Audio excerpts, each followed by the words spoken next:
कन्नौज पहुंचे सपा सुप्रीमो अखिलेश यादव ने भाजपा पर जमकर हमला किया। उन्होंने कहा कि भाजपा की बातें विकास की हैं, लेकिन काम विनाश के हैं। 5 राज्यों के नतीजों पर बोलते हुए उन्होंने कहा कि भाजपा के लिए ये चिंता का विषय है। जनता ने परिवर्तन के लिए वोट किया है। यूपी में निवेश पर व्यंग कसते हुए कहाँ है निवेश? करोड़ों खर्च करने के बाद अब सरकार जमीनें ढूंढ रही है। अखिलेश यादव बोले, सपा के साथ जो दल थे वो साथ आते हैं तो इंडिया गठबंधन 80 हराओ का नारा देगा। एमपी में मोहन यादव को सीएम बनाने पर कहा कि ये 24 तक है। लोकसभा में घुसपैठ पर उन्होंने बोला कि ये कहीं ना कहीं साजिश भी है और सेंध भी, इसी बहाने लोगों को डराने की साजिश भी हो सकती है। मैंने कई मौकों पर कहा कि जिस तरह का परिणाम आया है भारतीय जनता पार्टी के लिए चिंता का विषय है। जहां कहीं टीवी पे, अखबार में या और लोगों से जो सुनने का मौका मिला है, सभी ने ये कहा कि परिवर्तन के लिए जनता ने वोट दिया। राजस्थान में कांग्रेस की सरकार थी, उसको हटाने के लिए जनता ने वोट दिया। छत्तीसगढ़ में कांग्रेस की सरकार थी, उसको हटाने के लिए वोट दिया। तेलंगाना में बीआरएस की पार्टी की सरकार थी, उसे हटाने के लिए वोट दिया। मध्य प्रदेश की परिस्थितियां अलग थी। समाजवादियों को भी साथ लिया होता या अन्य दलों को साथ जोड़ा होता तो परिणाम मध्य प्रदेश का भी परिवर्तन का होता। जितने भी लोग हैं जिन्होंने भी उसकी समीक्षा की है चुनाव की, उन्होंने कहा कि जनता परिवर्तन चाहती थी और कुछ योजनाओं को लाभ पहुंचा, इसलिए सरकारें बनी। तो ये सबसे बड़ा चिंता का विषय है भारतीय जनता पार्टी के लिए, क्योंकि जब दिल्ली का चुनाव होगा तो जनता एक बार फिर परिवर्तन के लिए वोट देगी। आज हम और आप वहाँ बैठे हैं, खड़े हैं कन्नौज में। आप खुद पीछे मुड़ करके देखें कि कन्नौज के विकास को किसने रोका है। ये बातें तो बड़ी बड़ी विकास की करते हैं, बातें इनकी विकास की हैं, लेकिन काम इनके विनाश के हैं। यही मंडी जिसमें आलू से लेकर के किसान को हर फसल की सुविधा मिल जाती है, वो अभी भी आधी अधूरी पड़ी हुई है। केवल हम लोगों के बोलने की वजह से वो चालू हो गई। तिरवा रोड पर मेडिकल कॉलेज के सामने मंडी का बाजार था, किसान बाजार, वो अभी भी आधा अधूरा पड़ा हुआ है। मेडिकल कॉलेज की स्थिति हमसे बेहतर आप जानते हैं। जिस तरह से बजट मिलना चाहिए था वो बजट नहीं मिला, और ना बजट मिलने की वजह से आज मेडिकल कॉलेज में किसी भी गरीब का, किसान का और गांव में रहने वालों का इलाज नहीं हो पा रहा है। जिला अस्पताल में वो सुविधाएं नहीं हैं जहां गरीबों को इलाज मिल पाए, और लगातार अन्याय लोगों पर हो रहा है। महंगाई बढ़ गई, बेरोजगारी बढ़ गई। आप कन्नौज में बताइए, क्या कोई कारखाना लग गया? क्या उद्योग कोई आ गया?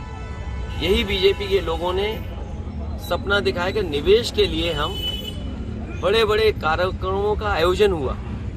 क्या निवेश पहुंचा जमीन पर? और अगर निवेश जमीन पर पहुंचा है तो उस निवेश के माध्यम से कितनी नौकरी, कितने रोजगार मिले, ये सरकार बताए। अब जमीनें ढूंढी जा रही है जिलों में। सुना है कुछ दिनों पहले सरकार ने यह कहा कि निवेश के लिए जमीन चाहिए।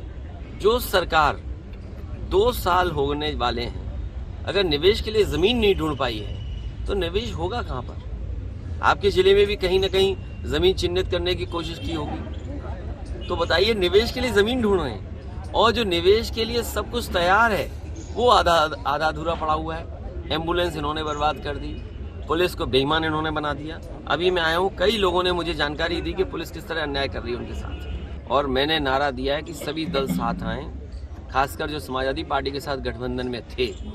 गठबंधन 80 हराओ का नारा देगा। जब 80 हारेंगे तभी भारतीय जनता पार्टी हटेगी, और भारतीय जनता पार्टी हटने से ही देश खुशहाली के रास्ते पर जाएगा। इनके पास नारे तो नए नए हैं। अब कह रहे हैं कि डेवलप्ड कंट्री का सपना देख रहे हैं, जिनके वचन में कोई दम, मतलब कहने और कथनी में फिर अलग अलग हो। क्या कहा और क्या किया, इसका जनता को आकलन करना पड़ेगा। और अभी लोकसभा में जो नौजवान कूदे हैं, ये सही बात है कि सुरक्षा, और वहाँ पर सुरक्षा जो प्रधानमंत्री जी का ड्रीम प्रोजेक्ट था, अगर ड्रीम प्रोजेक्ट में जो लगभग 25,000 करोड़ का बना है, वहाँ की सुरक्षा ऐसी है, तो मुझे लगता है कहीं ना कहीं साजिश भी है और षड्यंत्र भी है, क्योंकि कहीं इसी बहाने सरकार की कोई तैयारी तो नहीं है।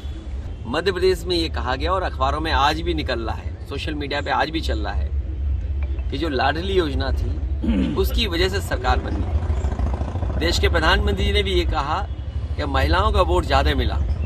अब आप खुद कल्पना करिए कि लोकतंत्र में जिस नेता की वजह से सरकार बनी हो वही मामा दुखी हो, मामा को दुखी करना ये अच्छी बात नहीं है। समाजवादियों ने कहा कि अगर आप अमेरिका से नकल कर रहे हो, आप डेवलप्ड कंट्री बनना चाहते हो, तो जो डेवलप्ड कंट्री में व्यवस्था है वोट डालने की, उसको क्यों नहीं अपना रहे हो आप? अमेरिका जैसा देश जो अर्थव्यवस्था में ताकतवर है, वो अपने आप महीनों बैलेट से वोट डलवाता है। जापान जैसा देश जहाँ से ईवीएम कभी बनी, वो बैलेट से वोट डलवा रहा है। जर्मनी का जो सुप्रीम कोर्ट है, उसने ये पाबंदी लगाई कि अगर ईवीएम से मशीन से वोट पड़ेगा तो वो अनकॉन्स्टिट्यूशनल है। ये तीनों बातें जो मैंने कही हैं, इन तीनों बातों पर आप खुद विश्लेषण करिए। मैं जनता से अपील करूंगा कि समाजवादियों को जिताइए, बीजेपी को हटाइए। बीजेपी के हटने से ईवीएम भी हटेगी। इंडिया गठबंधन में समाजवादियों का प्रस्ताव होगा और जनता से अपील होगी उसके माध्यम से कि देश में ईवीएम हटे, बीजेपी हटेगी तो उससे ईवीएम हट जाएगी।